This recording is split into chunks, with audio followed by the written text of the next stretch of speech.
gobolka bariga dhexe wali xiisadii wada hadalladu waa taagan tahay.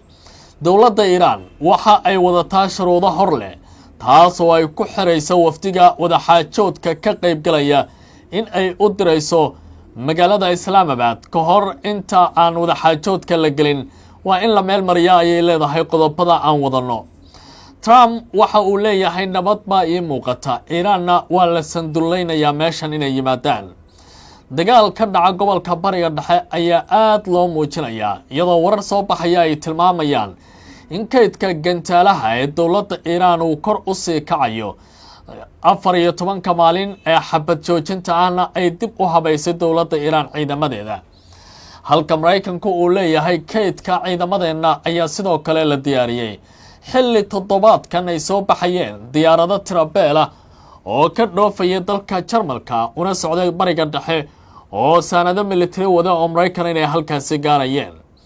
Khubarada qaar waxay leeyihiin dagaal mar kale ka dhaca gobolka bariga dhexe waxa uu noqon karaa masiibo aadana oo weyn. dowladaha Qatar, Turkiga iyo sidoo kale Pakistan waxay hoosta ka qaadanayaan go'aamo ay ku doonayaan xal in la gaari karayo. u qaybsanaha arrimaha ciidamada ilaalada kacaanka Mujtaba Khamenei ayaa ku dhawaaqaya inaanu jirin wax sanduulo ah haddii Mareykanku aysan aqbalin tallaabooyinka dowladda Iiraan ay soo gudbinayso. maxaa laga fili karaa wada hadalladu hadday dhacaan goorma ayaa la dirayaa wafdiga dowladda Iiraan? barnaamijka caawa ayaan ku lafagurayaa khiyaarta ay nala socotay. tiradii ugu badneed oo Israa'iili ayaa ka cararaya dhulka Falastiiniyiinta kadib markii ay ka maageen nolosha halkaasi ka jirta gantaalaha, duqaymaha iyo bartilmaameedyada nugul ee nidaamkaasi ayaa ka dhigaya dadka mid niyad jab ah. halka Netanyahu lagu eedeynayo in taladii dalkaasi uu marorsaday mustaqbal wanaagsanayna ay hadda wajahayaan shacabka halkaasi la keenay. maxaa ka jira dadka reer Israa'iil inay isku gurayaan doomo si ay dhinaca badda ugu baxsadaan mar haddii la joojiyo duulimaadyadii hawada oo nidaamku uu diidayo dadka halkaasi inay ka baxaan? aqoontii iyo maskaxdii ayaa ka guuraysa deegaankaasi una xayaamaysa dalal ay Yurub ka mid tahay oo hadda isku diyaarinaya inay ka faa'iideystaan. haddii ay shalay ahayd in ay cararaan aqoonyahankii waddanka Syria, maanta waa Israa'iil.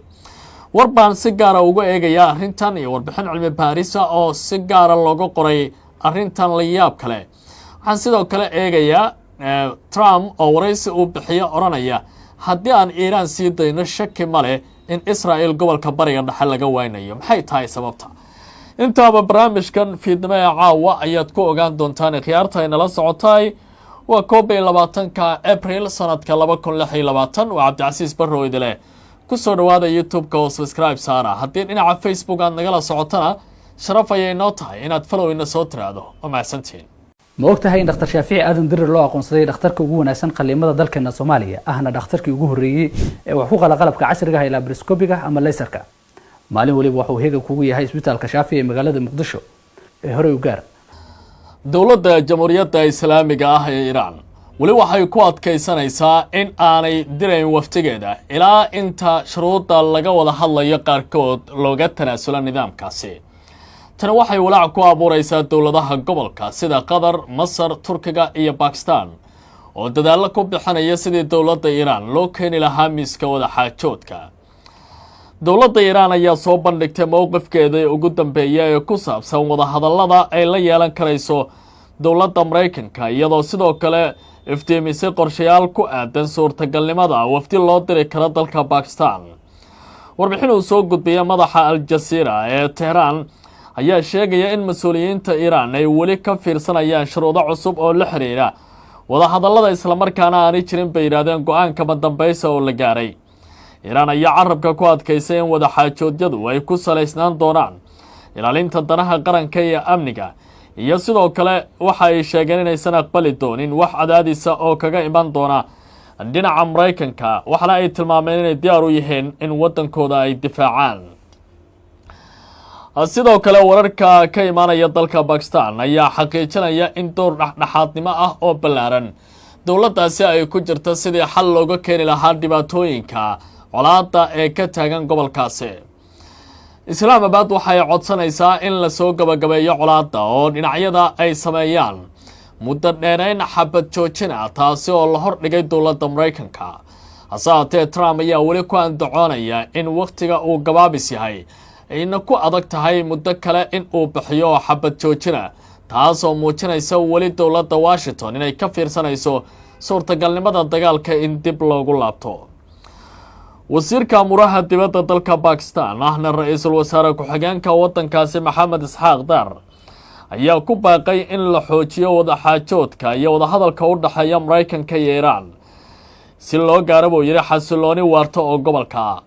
wasiirka ayaa sheegay in Pakistan ay si xoogan u aaminsan tahay wada hadallada iyo wadada ugu habboon ee lagu gaari karayo nabadda iyo deganaanshiyo joogta isagoo ku adkaystay muhiimadda ay leedahay inay sii wado dowladdaasi dadaalada diblomaasiyadda ee muhiimka ah. sidoo kale Isxaaq Dar ayaa ku baaqay in la kordhiyo muddada xabad joojinta si loo helo fursad dheeraad ah oo lagu xallin karayo khilaafaadka ka jira gobolka iyo sidii loo yareyn lahaa xiisadda ka taagan gobolkaasi colaado ay halakeeyeen ee bariga dhexe. Pakistan ayaa mar kale cadeysay doorkeeda dhexdhexaadnimada waxaana ay codsanaysaa dagaaladan marka ugu horeysa in la joojiyo isla markaana dib loogu laabto miiska wada xaajoodka si labada dhinac ay u keenaan baa la yidhi is-ogolaashiyo wadar ogol ah oo dhammaantood muujinaysa in ay aqbalaan baa la yidhi sidii gobolkaasi u noqon lahaa mid xasilooni ku dhisan.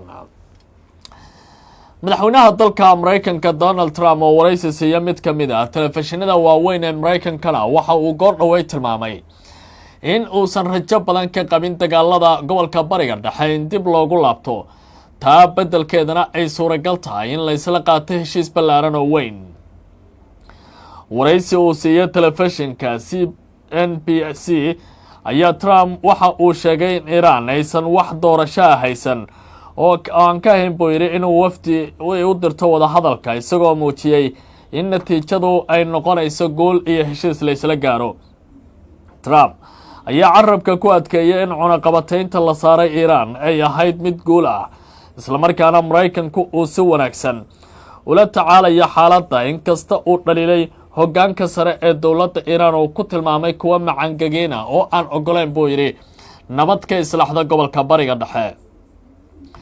inkastoo dowladda Pakistan ay codsatay xabad joojin muddo kale oo dheeraad ah Trump waxa uu sameeyay hanjabaad isagoo yiri inay ku adag tahay inuu mar kale bixiyo xabad joojin aad u wanaagsan. madaxweynaha dalka Mareykanka ayaa sheegay in uusan doonayn in la kordhiyo muddada xabad joojinta isagoo ka digay in waqtiga uu sii yaraanayo waxaana uu intaa ku daray in ciidamada Mareykanku ay diyaar u yihiin in ay tallaabo military qaadaan haddii wada hadalladu ay fashilmaan. Trump ayaa tilmaamay in Iran ay isku dayayso inay dib u habeyn ku samayso baa la yidhi awooddeeda gantaalada inta lagu jira xabad joojinta halka Mareykankana uu dhisay kaydkiisa militariga taasoo muujinaysa labada dhinac inay weli biraha isku soo faysanayaan. mar kale telefishinka CNBC waxa uu Trump wax ka weydiiyay arrimaha nuclear-ka dowladda Iran waxaana uu qeexay in haba yaraatee uusan aqbali doonin waa sida uu leeyahay dowladda Iran inay hub gacanta ku dhigto nuclear taas oo Washington ku noqonaysa iyo guud ahaanba adduunka wejigabaxa. Trump waxa uu cadeeyay in Mareykanka uusan ogolaan doonin in Iran ay hesho hub nuclear isagoo sheegay in arrintaasi ay halis gelin karto buu yiri jiritaanka Israel iyo guud ahaanba gobolka bariga dhexe hase haatee laga shaqeynayo badbaadada nidaamkaasi sida uu hadalka u dhigay Donald Trump. marka la eego isla wararka ka imaanaya gobolka bariga dhexe nidaamka gacan ku samayska ah ee Israel ee hadda ka howlgala gobolka bariga dhexe waxa wajahaya mid ka mid ah wajagabaxyadii ugu xooganaa tan iyo markii la aasaasay. mas-uuliyiintii hore u soo qabta xilal kala duwan ee nidaamkaasi ayaa ku eedeynaya ra'iisul wasaare Netanyahu inuu ku dhaqaaqay tallaabooyin halis gelinaya jiritaanka maamulkaasi. saddex mas-uul oo hore uga tirsanaa Israel ayaa si kulul u dhaliilay hanaanka dowladnimada ee uu hogaamiyo Benjamin Netanyahu iyagoo ku eedeeya afduubka dalka isla markaana uu ku hagay jiha fashil dagaalkii Iran laga soo helay buu yiri nahais iyo dhibaatooyin xoog leh. madaxdii hore ee ciidamada qalabka sida Dan Halutis iyo sidoo kale ninka la yiraahdo Moshe Yahlon ayaa maqaal ay ku daabaceen wargeyska The Harts waxay ku sheegeen in Israa'iil ay gacanta u gashay nidaam uu arko kartida dowladda mid aan tabar badan hayn xilligan marka la eego hanaanka shaqada dowladnimaduna ay tahay mid gacanta ka sii dhacaysa. labadan mas-uul ayaa tilmaamay in si buuxda ay uga go-an tahay baa layidhi xaqiiqada nolosha muwaadiniinta inay hoos u dhacday taasoo ay dowladda hadda jirta iska indhatirayso islamarkaana ay u dhaqanta baa layidhi sida dadka iyada hanti gaara ay leedahay oo dowladnimada laga saaray. waxay sidoo kale ku baaqeen in shacabka Israa'iil ay dib ula wareegaan talada dalka gaar ahaan iyadoo la fiirinayo doorashooyinka guud ee soo socda. dhinaca kale ra-iisul wasaarihii nidaamkaasi Ehud Barak ayaa sheegay in kasta uu cadowgu la gaarsiiyaba uu leeyahay khasaare culus waa Iiraan haddana waxaan la gaarin buu yidhi natiijooyin wax ku oola marka la xaqiijiyo yoolasha nidaamka dowladnimada.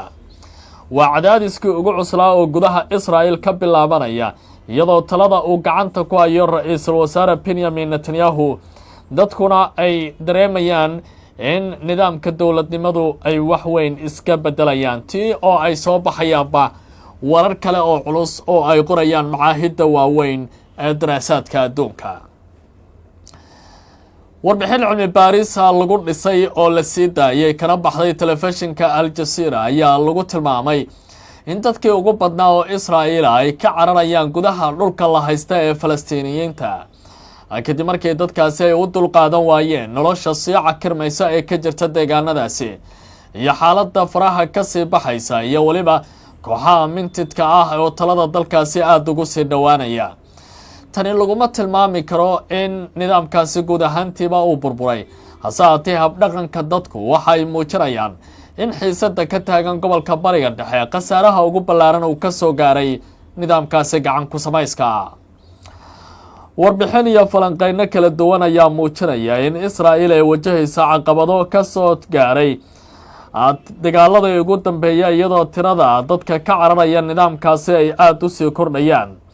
muwaadiniin badan ayaa bilaabay inay ka baxaan gudaha dhulka Falastiin sababo amni dhaqaale iyo bulsho. sida lagu daabacay bogga Al Jazeera Media Network tira Israa'iiliyiina ayaa bilaabay in dalka ay uga baxaan dhanka badda gaar ahaan iyadoo u safraya baa layidhi jasiiradaha Qubrus iyo dalal kale oo Yurub kadib markii la xadiday duulimaadyadii hawada si dadkaasi gudaha loogu celiyo. arrintan ayaa la xiriirta xiisadaha militari ee sii kordhaya gaar ahaan dagaalada ka socda Gaza iyo Lebanon iyo sidoo kale iska horimaadyada Iiraan. inkasta oo aan la oran karin nidaamkaasi wuxuu wajahayaa burbur haddana muuqaalka muwaadiniinta baxsanaya ayaa sare u qaadaya walaaca ammaan iyo mustaqbalka nidaamkaasi ku gadaaman. falanqeeyaalka ayaa tilmaamaya in waxa ugu khatarta badan ay tahay dadkii maskaxda iyo aqoonta lahaa oo ka cararaya gudaha nidaamkaasi halka xirfadlayaal sare sida dhaqaatiir injineero iyo saynis yahano ay raadinayaan nolol ka baxsan midda hadda Israa'iil ka jirta iyagoo maciin bidaya dalal ku yaala Yurub. dhinaca kale isbedelo bulsho iyo siyaasadeed gaar ahaan kororka kooxaha diimeed ee xag jirka ayaa sidoo kale sabab u noqday in qaar ka mid ah bulshada cilmaaniyiinta ay dareemaan baa layidhi in aanay mustaqbal ku lahayn gudaha nidaamkaasi. warbixintu waxay sidoo kale muujinaysaa in dalalka sida Greegu ay noqdeen meelaha ugu badan ee Israa'iiliyiintu ay u hijroonayaan ama ay aadayaan baa layidhi iyadoo ay sii kordhayaan codsiyada fiisooyinka iyo maalgelinta hantida ee halkaasi ay ku samaynayaan. tirikoobyo la helay ayaa muujinaya in 10,000 oo ka mid ah bulshooyinkaasi ay ka baxsadeen dhulka Falastiin tan iyo dabayaaqadii 2023 iyagoo sidoo kale hoos ay u dhacday tirada dadka dib ugu laabanaya dalkooda. ugu dambeyntii khubaradu waxay tilmaamayaan in xaaladaha amni ee sii xoogaysanaya ay muujinayaan khatarta ballaaran ee nidaamkaasi ku soo fool leh. khiyaarta ay nala socota ay tabintii fiidnimo qaybtii ugu horeysay caawa iyo barnaamijka qubanaha Barrow Show iyo faaqidaada gobolka bariga dhexe inta ayaan ku gabagabeynayaa waa Cabdicasiis Barrow idile nabadgelyo.